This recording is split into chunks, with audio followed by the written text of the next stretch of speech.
আজকের ভিডিওটি একদমই এক্সেপশনাল একটা ভিডিও। আজকের ভিডিওতে আমি যেটা দেখাবো হয়তোবা আপনাদের মধ্যে অনেকেই এই ভিডিওটা এইরকম কোনো কিছু দেখেনি।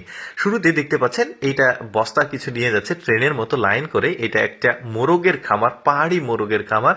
দেখতে পাচ্ছেন এই ট্রেনের মতো করে লাইন করে নিয়ে যাচ্ছে, কিছু দূরত্বে একটা করে ঘর করা আছে।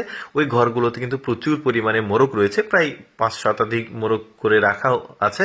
আর এই যে এইটাতে করে গাড়িতে করে প্রতিটা ঘরে ঘরে খাবার নিয়ে গিয়ে দেওয়া হচ্ছে। আবার আরেকজন ব্যক্তি আছে, তিনি এই বস্তা থেকে খাবার বের করে আসলে দিচ্ছেন। একদমই এক্সেপশনাল। আমাদের যে মোরগের খামার আমাদের সমতল ভূমিতে, সেগুলো থেকে পাহাড়ের কিন্তু একদমই আলাদা। কারণ পাহাড়ের এই যে ব্যবস্থাপনার জন্য কিন্তু যেহেতু অনেক উঁচুতে উঠতে হয়, আবার নিচে নামতে হয়, এই ধরনের একটা ট্রেনের লাইন করা হচ্ছে। ট্রেনের ঠিক না, ট্রেনের মতো করে আর কি লাইন করা আছে। এখন ওই লাইন দিয়ে খাবারের যে গাড়িটা সেটা যাচ্ছে। আর প্রতিটা ঘরে ঘরে 2-3টা করে বস্তা নামিয়ে দেওয়া হচ্ছে। আর একজন ব্যক্তি ওই বস্তা নিয়ে গিয়ে এই যে প্রতিটা খামারের ভেতরে এই যে খাবারগুলো দিচ্ছে। এই যে দেখতে পাচ্ছেন ভুট্টা, চাল, বিভিন্ন কিছু আছে। এই যে দেখতে পাচ্ছেন এই একটা ঘরের মধ্যে আমরা প্রবেশ করলাম। এই যে মোরগগুলো দেখতে পাচ্ছেন, বেশ চমৎকার কিন্তু লাগছে। এই যে মোরগগুলো আবার মারামারি করছে, দেখতেই পাচ্ছেন। তো আমাদের যে খামার ব্যবস্থাপনা, সেগুলো কিন্তু এদের একটু আলাদা। তো একটা ঘর দেখা শেষ, আমরা আরেকটু সামনে যাচ্ছি আর এই টোটাল হিস্ট্রি গুলো বলবো। এই খামারে কি কি করা হয় না করা হয়, এটা কিন্তু অনেক টেকনোলজিও ব্যবহার করা হয় এই খামারে, কিভাবে সেটাও আমি আপনাদেরকে দেখাবো। দেখুন খুব সুন্দর লাগছে, অনেকগুলো ঘর আছে কিন্তু এখানে, চলেই যাচ্ছে গাড়িটা, প্রতিটা ঘরে ঘরে খাবার দিচ্ছে। এই যে দেখতে পাচ্ছেন এই মুরগির পৃষ্ঠাগুলো কি করা হয় দেখুন। এই মুরগির পৃষ্ঠাগুলো মুরগির পায়খানাকে যেটা বলা হয়, তো এগুলো নিয়ে এসে কম্পোস্ট সার করা হচ্ছে। আবার এই যে মাছের যে খাবার, সেটাও করা হচ্ছে।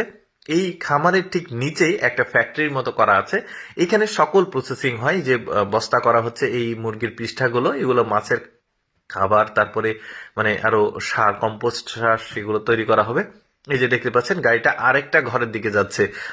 একটা ঘর, 2টা ঘর কাভার করা শেষ, আরেকটা ঘরে যাচ্ছে, তারপরে আরেকটা ঘরে যাবে। বেশ চমৎকার ভাবে কিন্তু ওরা আসলে এই সবকিছু কমপ্লিট করে। ভালোই লাগে দেখতে। আরো অনেক কিছুই দেখাবো, কিন্তু এখনো শেষ হয়নি। বাজারজাতকরণ তো দেখাবো, মুরগিগুলো বিক্রি করার কিভাবে করে সেটাও দেখাই, চলুন।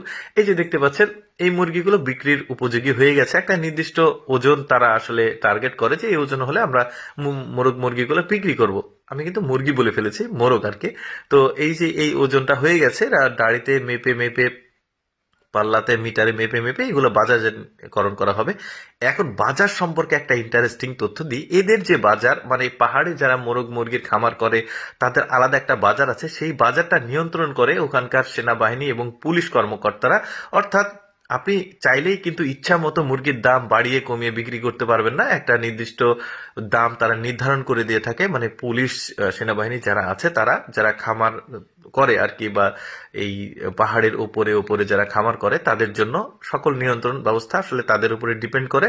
তো এইখান থেকে যারা পাইকার আসে শহর থেকে কিনতে, তাদেরকেও একটা নির্দিষ্ট দাম ধরিয়ে দেওয়া হয়। ওই দাম অনুযায়ী তারা আবার শহরে নিয়ে গিয়ে ওই দামে বিক্রি করে। তার ইচ্ছা মতো আপনি চাইলেই যে মুরগির দাম বাড়াবেন আমাদের দেশের মতো, এরকম কোনো কিছু না।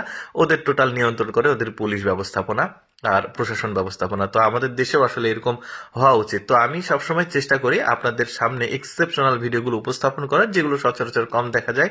এইরকম ভিডিও দেখতে আমাদের পেজটিকে ফলো রাখতে পারেন। এই ভিডিওটি কেমন লাগলো কমেন্ট করে জানাবেন।